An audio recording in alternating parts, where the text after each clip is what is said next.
So hi guys, wow, now it's me again, and I promise you it's not wine talk today, it's not fashion, it's not music.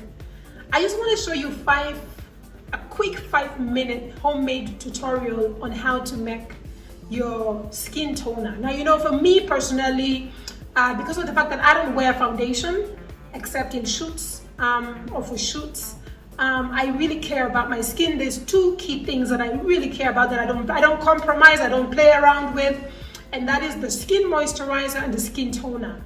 And because of the fact that I like to just moisturize and go sometimes, the moisturizer is important just as much as the toner. Now, while I was sitting in lockdown last March, which is literally a year ago, I thought about these things came to my mind not because I wanted to. It was nothing I'd ever thought about. I'm quite a consumer of products, and even though 80% of them just sit on my shelves doing nothing, this was me in the time where the crazy lockdown came like a thief in the night. Next thing you know, in SA we had a really serious lockdown, and the worst part of it was when they deemed the beauty industry as non-essential. I was like, okay, now we're finished, we're going to fall over. So the fact that we were running out of products, I think it was about 3 or 4 months. And I know that there's girls who started looking like hell broke loose, and then there's people like me who got onto DIY, and I'm sure a lot of you got onto YouTube to just sort of figure out what happens when you run out of a product. And obviously my first product I ran out of was a toner.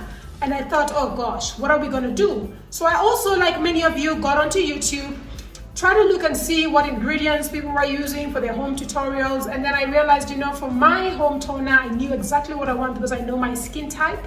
And so I went into the kitchen and I got down and dirty with it. Now, the 4 ingredients that I use for the skin toner are green tea, either the dry leaves, I like to use dry leaves, or if you don't have dry leaves, you can use a tea bag. And when you use a tea bag, you probably just kind of want to snip it up and then just sort of pour the ingredients in, you know, so that you actually have the ingredients in. But green tea is really good for the skin. It's loaded with antioxidants.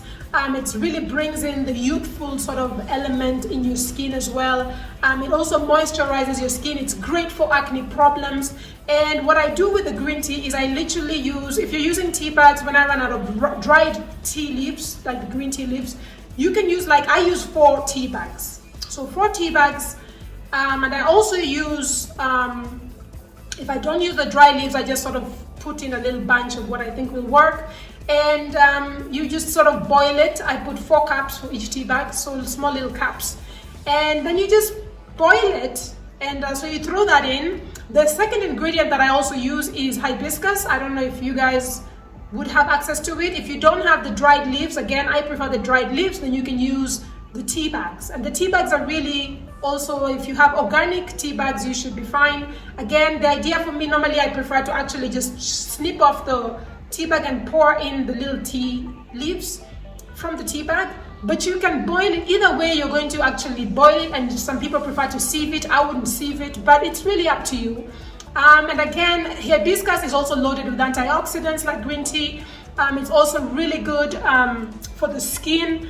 I drink hibiscus as well, and green tea as well. So this is not just stuff that is good for the skin, it's actually good for your consumption as well. The natural acids present in the hibiscus leaf also help purify your skin, breaking down dead skin cells, you know, controlling acne breakouts. So it's really good, and it also has natural oils which keeps your skin moisturized. So again, similar almost to the green tea leaf.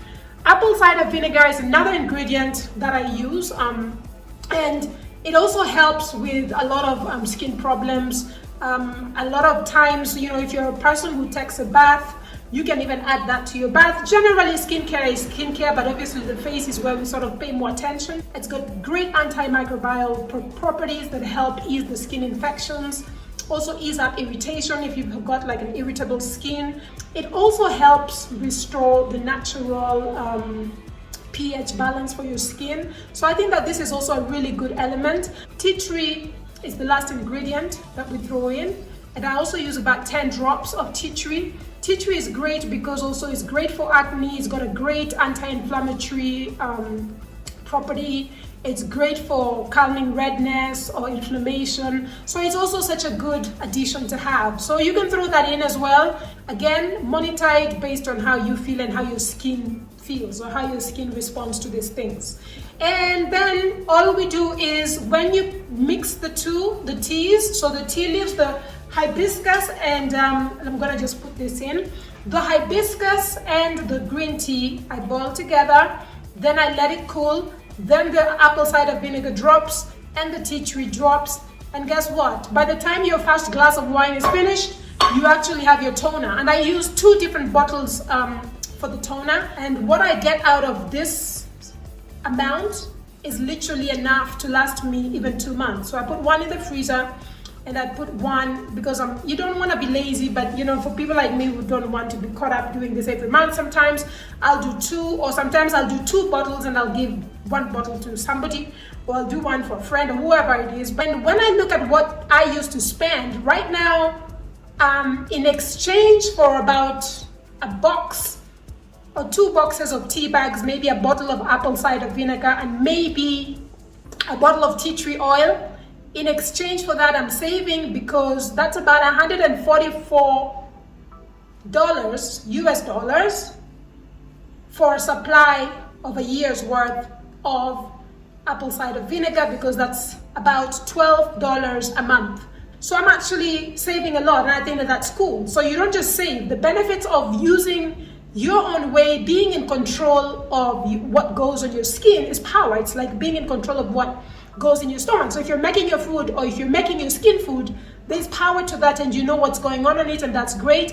And you get to save some change and maybe go get a wax or go get something else done, right? Because we are women, we have so many things to do, right? But anyway, guys, I hope that this has helped you. The link is up on my blog on lizogumbo.com/blog. It's also up on FabL Style, so you guys check it out. Be safe, take care of your skin. It's peace and love. Until next time, bisous.